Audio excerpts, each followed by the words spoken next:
السلام علیکم، welcome to novel Saudi library channel. کیسے ہیں آپ سب؟ امید کرتے ہیں سب خیریت سے ہوں گے۔ جو میں آج کی آپ کے لیے ناول لے کر اس کا نام ہے مشتے غبار، اس کی رائٹر صوفیہ خان۔ تو اس ناول کو اب شروع کرتے ہیں۔ آسمان پر پہلے بادلوں نے نیلے آسمان کے ساتھ ساتھ سورج کو بھی چھپا دیا تھا۔ موسم تبرلو تھا ہی، کسی کی قسمت بھی خاک میں ہونے والی تھی۔ آج ایک اور معصوم بہن اپنے بھائی کے گناہوں کے بدلے میں وانی ہونے جا رہی تھی۔ سرپنچ کے ڈیرے پر اس وقت بہت سے لوگ موجود تھے جو سانس روکے منتظر تھے کہ آج کے فیصلے کہ جو کسی معصوم کو ظلم کی بھینٹ میں دھکیلنے کے لیے کیا جانا تھا۔ پنچایت اس فیصلے پر پہنچی ہے کہ حنان شاہ کے قتل کے بدلے میں قاتل کی بہن یعنی افراسیاب چودھری کی بیٹی کو وانی کے طور پر مقتول کے بھائی مومن شاہ کے حوالے کیا جائے گا، جس کا ابھی اور اسی وقت مومن شاہ سے نکاح ہوگا۔ سرپنچ کے بھاری رعبدار آواز نے جہاں مومن شاہ کے سینے میں ٹھنڈک کی فوار اتاری، وہیں چودھری افراسیاب کے اوپر اس فیصلے نے گویا ظلم کا پہاڑ توڑا۔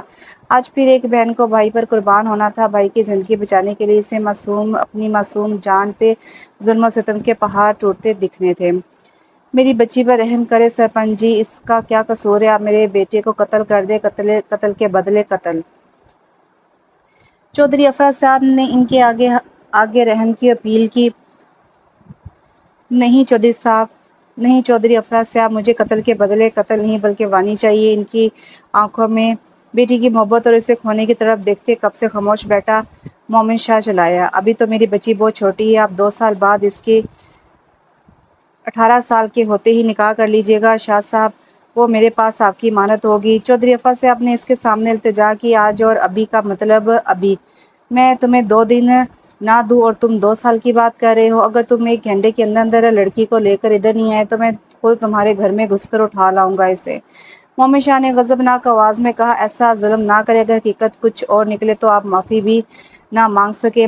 افراسیاب چودھری نے مومن شاہ کو دیکھتے کہا، چودھری صاحب بات کی بعد میں دیکھی جائے گی، ابھی تو آپ کا بیٹا مجرم ہے اور اس نے میرے بھائی کا قتل کیا ہے۔ پنچایت کے فیصلے پہ اب تمہیں اپنی لڑکی میرے حوالے کرنی ہوگی۔ میں اپنی بیٹی کسی کو نہیں دوں گا، جو کرنا ہے کر لو، میں اپنی معصوم بیٹی ظالموں کے حوالے کبھی نہیں کروں گا۔ سن لو تم سب، میں نے اپنی بچی کو ماں اور باپ بن کے پالا ہے، ایسے کیسے میں کسی اور کی گناہ کی سزا اپنی بچی کو دے دوں؟ یہ کہتے افراسیاب چودھری اپنے آنسو صاف کرتے چلا گیا۔ پیچھے مومن شاہ غصے سے سرپنچ کو دیکھنے لگا۔ ایسے جائے پانی وحشت زدہ نظروں سے اسے جلا کے بھسم کر ڈالے۔ مومن شاہ، آپ اپنی وانی کو خود جا کر لے آئیں، اگر افراسیاب اس کو آپ کے حوالے نہیں کر رہا تو۔ سرپنچ نے اس کے غصے سے لال بھبوکا چہرے کو دیکھتے کہا، صاف ظاہر وہ تو میں لے ہی آؤں گا۔ یہ کہتے مومن شاہ اپنے آدمیوں کے ساتھ ادھر سے چلا گیا۔ وہاں موجود ہر شخص جانتا تھا کہ مومن شاہ کو روکنا ممکن نہیں، وہ کسی کو خاتمے میں نہ لانے والا پتھر دل انسان تھا، جس پہ کسی کی التجاؤں کا بھی اثر نہ ہوتا تھا۔ وہ سب اس لڑکی کے لیے بس دعا ہی کر سکتے تھے۔ وہ شاہ حویلی پہنچا تو ملازم نے گاڑی کا دروازہ کھولا اور ایک شان سے باہر نکلا اور شاہانہ انداز سے قدم اٹھاتا حویلی کے اندر داخل ہو گیا، جہاں ملازم اپنے اپنے کاموں میں مصروف تھے۔ مومن شاہ کو آتے دیکھ کر جیسے ان کے ہاتھوں نے بجلی کی تیزی سے کام کرنا شروع کر دیا تھا۔ سکینہ بھی ان کی بیٹی، کیا نام ہے، ہاں پری کو ساتھ لو اور میرے پیچھے آؤ دوسری گاڑی میں۔ وہ بے نیاز شہزادہ ہاتھ باندھے مودب کھڑے شرفو کو حکم دیتا پھر سے پلٹ گیا۔ اس نے اپنا بڑا بھائی کھویا تھا جس میں مومن شاہ کی جان بستی تھی، مگر وہ خود پہ ضبط کیا، اب بس انتقام کی آگ میں جل رہا تھا۔ اب تو بس چلتے پھرتے اٹھتے بیٹھتے اس کے دل و دماغ پر ایک چیز چھائی تھی اور وہ تھا انتقام، بس انتقام۔ اسے لگتا تھا وہ اپنے بھائی کے قاتل کی بہن کو اپنے پاس رکھ کر اس پر ظلم کے پہاڑ توڑ کر اپنوں کی نظروں سے دور کر کے اپنے دل میں بجھتے لاوے کو بجھائے گا، مگر وہ انجان تھا قدرت کے فیصلوں پر جو اوپر آسمانوں پر ہو چکے ہیں، اور وہ نہ تو ضد سے، نہ طاقت سے، اور نہ ہی کسی اور طریقے سے ان فیصلوں کو بدل سکتا تھا۔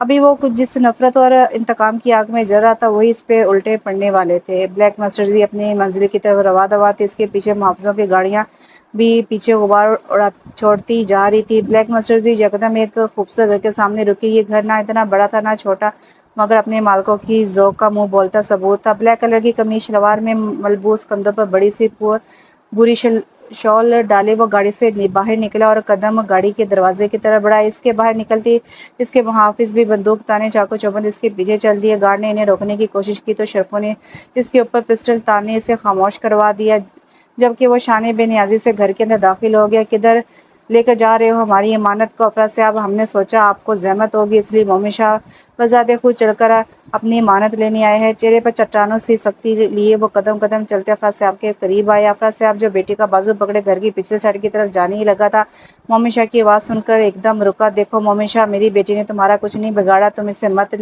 لے کے جاؤ، افراد صاحب نے منت بھرے انداز میں کہا۔ مجھے کچھ نہیں پتا کس نے میرا کچھ بگاڑا یا نہیں، مگر مجھے بس یہ بڑی بڑی جھیل سی آنکھوں والی لڑکی چاہیے۔ وہ چھوٹے چھوٹے قدم اٹھاتا اس کے بالکل سامنے آ کھڑا ہوا۔ مومن شاہ کی سرخ آنکھیں چیخ چیخ اس کے انتقام اور نفرت کی کہانی بیان کر رہی تھی۔ افراد سے اپنے بیٹی کو خود میں بینچا، وہ ڈری سہمی باپ سے چپکی کھڑی تھی، جیسے چھوٹا بچہ ڈر کے مارے کھڑا ہوتا ہے۔ اس کے اشارہ کرنے پر سکینہ اور پری نے آگے بڑھ کر اس لڑکی کو پکڑنا چاہا، مگر وہ تھی کہ اپنے آپ کو چھڑانے کی کوشش کرتی، ان کے ہاتھ نہیں آ رہی تھی۔ ایک چھٹانگ بھر کی لڑکی نہیں پکڑی جا رہی، تم دونوں سے ہٹو پیچھے، یہ کہتے وہ خود اس کا بازو سختی سے پکڑ چکا تھا، جبکہ اس کے آدمی افراد صاحب کو قابو کیے کھڑے تھے۔ وہ اسے گھسیٹتے ہوئے لے جا رہا تھا، جبکہ وہ تو رو کے باپ کو پکار رہی تھی، چھوڑو مجھے بابا، بچاؤ نا مجھے۔ اس کھینچا تانی میں اس کا دوپٹہ بھی رستے میں گر گیا تھا۔ جب مومن کی نظر اس پر پڑی تو غصے سے اس کے ماتھے کی رگیں تن گئی تھی۔ اپنے کندھوں سے شال اتارتا وہ اس کے ارد گرد لپیٹ چکا تھا۔ اسے گاڑی کے بیک سیٹ پر پٹکتے وہ خود بھی اس کے ساتھ بیٹھ چکا تھا، اور گاڑی دوبارہ منزل کی طرف رواں دواں تھی، اور وہ معصوم لڑکی بے ہوش ہو کے اس کے کندھے پر ڈھلک گئی تھی۔ مومن ایک نظر سے دیکھتا بھائی کی طرف متوجہ ہو چکا تھا۔ نہ کسی کی آنکھ کا نور ہوں، نہ کسی کے دل کا قرار ہوں، کسی کا کام میں جو نہ آ سکے، میں وہ ایک مشتے غبار ہوں۔ یہ پوئٹری ہے، یہ آپ پڑھ لیجئے گا۔ چہرے پر پڑنے والی پانی کی چھینٹوں سے اس نے مندی مندی آنکھیں واہ کی تو اپنے اوپر ایک عورت کو جھکے پایا، جو اس کا چہرہ تھپتھپائے کچھ بول رہی تھی۔ اٹھ جا بیٹی، چھوٹے سائیں آ گئے تو اچھا نہیں ہوگا، وہ تمہارے ساتھ ساتھ مجھے بھی ڈانٹیں گے۔ سکینہ بی نے اسے پیار سے اٹھاتے ہوئے کہا، مجھے گھر جانا ہے بابا کے پاس، پلیز مجھے بابا کے پاس چھوڑ آئیں، مجھے ڈر لگ رہا ہے، وہ مجھے مارے گا۔ وہ روتے ہوئے سکینہ بی کے سامنے ضد کر رہی تھی، تم گھر نہیں جا سکتی بیٹی، وانی مائی لڑکیاں کبھی گھروں میں نہیں جا سکتی، انہیں تو ناکردہ گناہوں کی سزا بھگتنی ہوتی ہے۔ سکینہ نے روتی ہوئی معصوم لڑکی کو چادر اڑاتے ہوئے کہا، مجھے نہیں پتا، مجھے گھر جانا ہے، بس مجھے بابا کے پاس جانا ہے۔ وہ پریشان ہوں گے کسی ضدی بچے کی طرح وہ ضد کرتے ہوئے بولی، آپ کیسے جا سکتی ہیں، آپ کا تو بیاہ ہے نا آج ہمارے چھوٹے سائیں کے ساتھ، آپ کے تو بھاگ ہی جاگ اٹھے ہیں، آپ کا بیاہ خوبصورت گبرو جوان سے ہو رہا ہے۔ پری نے چھوٹے سائیں کی خوبصورتی بیان کرتے کہا، کون چھوٹا سائیں؟